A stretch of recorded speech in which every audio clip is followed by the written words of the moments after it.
Islanders, diverse and vibrant communities, have helped build this nation only to be often stepped over, forgotten, or ignored. Lived here for generations, but still considered by some the other. The other. It's wrong. It's simply, to use the phrase, it's simply un-American. My message to all of those of you who are hurting is, we see you. And the Congress has said, we see you. And we are committed to stop the hatred and the bias. In my first week in office, I signed a presidential memorandum directing federal agencies, all of them, to combat the resurgence of xenophobia. Not just one, every agency. Attorney General Garland, Deputy Attorney General Lisa Monaco, Associate Attorney General Gupta are all here today. The Department of Justice is strengthening its partnership with the community to prevent these crimes, in addition to its other work to take on violent extremism and domestic terrorism.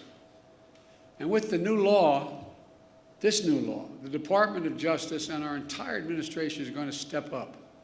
Right now, this is a critical problem of hate crimes being underreported. It stems from two challenges. First, there's lack of resources and training for state and local law enforcement to accurately identify and report hate crimes to the FBI. Secondly, for more people in communities of color, there are language and cultural barriers in how to communicate what's happening to them.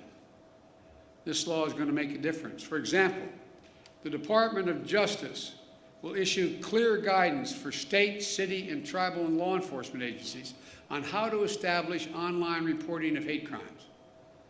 It'll work with the Department of Health and Human Services to raise public awareness of COVID-19 hate crimes that occurred during the pandemic. It will also be a devoted official at the Department of Justice whose sole job is to expedite the review of hate crime reports.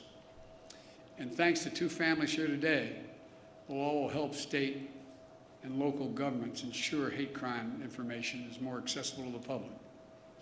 The family of Heather Heyer, a civil rights activist whose life was taken standing up to Nazis marching from the shadows of vengeance in Charlottesville.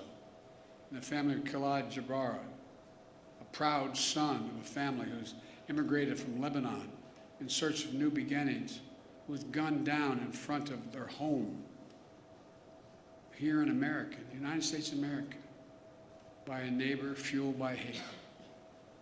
Khalid and Heather were murdered on the same day, 1 year apart. Instead of sharing the dreams they had for their children, both families share profound grief. And they've shown incredible courage to turn their pain into purpose. I hope you'll not be offended, but I ask both families to please stand.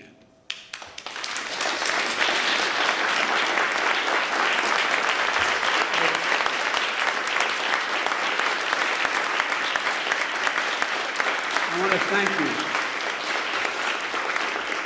I want to thank you for being here, because I know it's hard. No matter how celebratory it is, a law is being changed. When you have to show up at something memorializing your family, it's like you got the news 10 seconds ago. It's the hardest thing to do. I know from experience it takes enormous courage.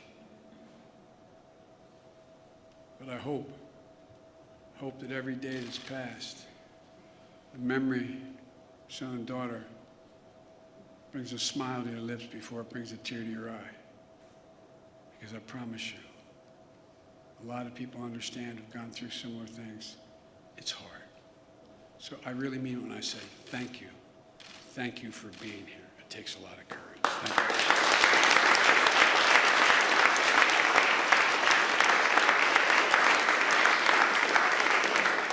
Because of you, the amendment named in honor of Khalid and Heather is now law, to make sure that hate crimes are more accurately counted and reported, and hopefully leading to a continued focus on ending these crimes. And will provide resources to create specialized hate crimes units.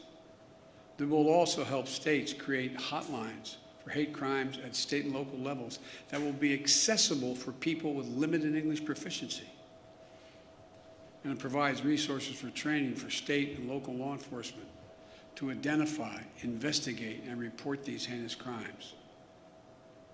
But of all the good that the law can do, we have to change our hearts.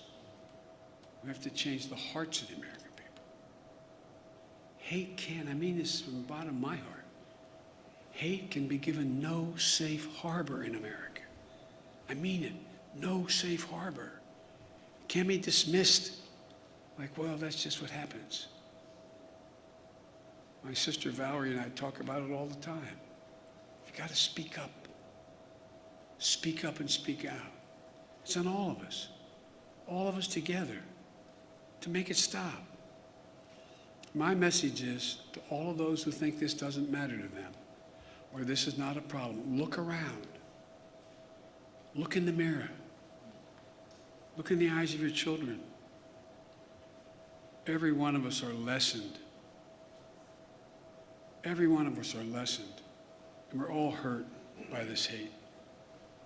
It has a way of seeping sort of through the cracks in the communities and children who, in fact, wouldn't have crossed their mind. Words have consequences, as the senator knows. He preaches it. He understands it. Consequences. But silence is complicity. Silence is complicity. And we cannot be complicit. We have to speak out. We have to act. That's what you've done. And I can't thank you enough. I'm proud today. I'm proud today of the United States. I'm proud today of our political system, the United States Congress. I'm proud today that Democrats and Republicans have stood up together to say something. Let me close with this. Grief, as we all know, is universal, but so is hope. So is love. Sounds corny, but it really is. It really is. And hope and love can be contagious. We're the United States of America. We're good and decent people. We're unique among all nations in that we are uniquely a product of a document, not an ethnicity, not a religion, not a geography, of a document. And think about this, I'm being literal. Uniquely a product of a document that says we hold these truths to be self-evident, that all men and women are created equal, endowed by their Creator with certain inalienable rights, including life, liberty, and the pursuit of happiness.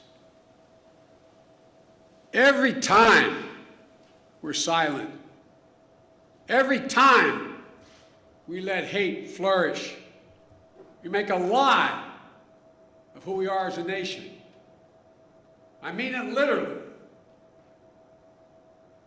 We cannot let the very foundation of this country continue to be eaten away like it has been in other moments in our history and happening again.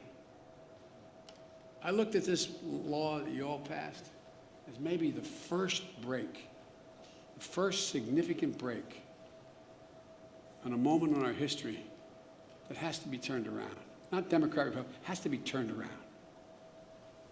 As a consequence, we should do what is required by the obligations of this democracy, by our faith in God and our faith in each other, to do justice, to love mercy, to walk humbly, and as fellow human beings and fellow Americans, remember,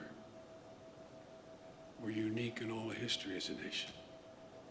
This is the United States of America, for God's sake. And God bless you all, particularly those who push this through and continue to push it. Now I'm going to sign this bill, which is a great honor. I don't know who's calling, but tell them we're busy. was going to say, unless it was my sister, but she's here. So I'd like to invite to the stage Senator Hirono, Senator Duckworth, Congresswoman Grace Meng, Congresswoman Judy Chu, Congressman Don Beyer, Senator Richard Blumenthal, and Senator Moran, but I don't think he could be here today. Actually, I should put the table down the middle of all of you and sign it down there. But thank you, thank you, thank you.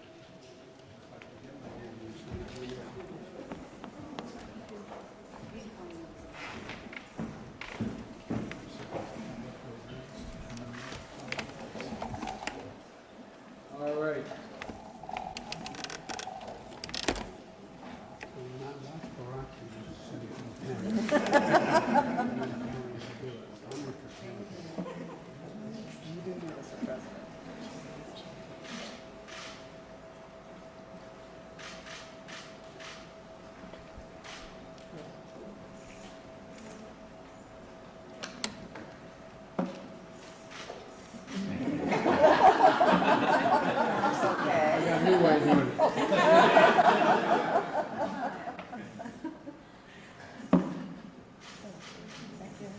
Oh, there you go, sorry. Thank you. Congratulations to you all.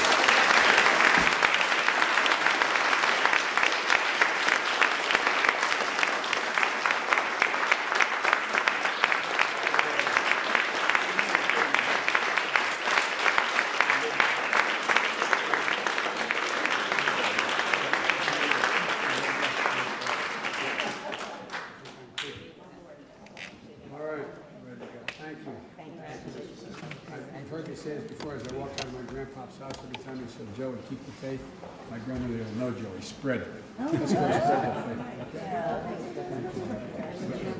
Okay? All right. Hey, John.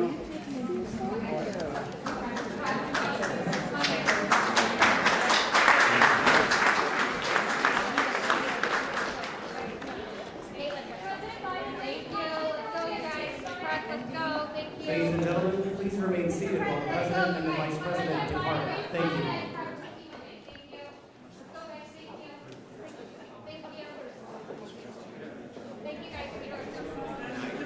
Thank you guys.